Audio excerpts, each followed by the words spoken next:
I would encourage you to take your copy of God's Word and turn in it to Luke chapter 3. Luke chapter 3, and today we're going to be reading together verses 15 through 20. Luke chapter 3, verses 15 through 20 as we continue on in the Gospel according to Luke.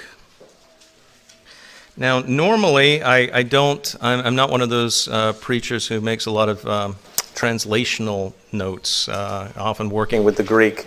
I will confess to you I'm not good enough with Greek to do that. It would be, and my pronunciation of Greek is even worse than it was in seminary, and it wasn't particularly good there either. But I do want to make a note about one verse in the verses that we're about to read that is very important.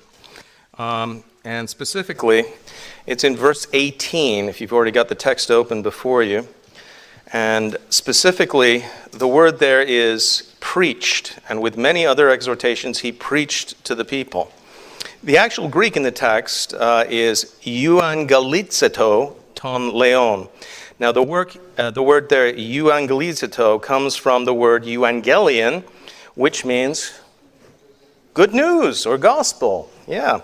And that's important because it means that in this verse at least, the ESV and the NIV translations of the Greek are superior. The ESV, for instance, reads, "So with many other exhortations, he preached good news to the people." So just before we get to the reading of these verses, keep in mind John wasn't just preaching, which in the Greek is kerusso. He was euangelizeto, preaching the gospel, the good news that is of Jesus Christ, specifically preaching that. Well, let's now turn to the Lord and ask him to bless the reading of his word. God, our gracious Father, as we come once again to your word, we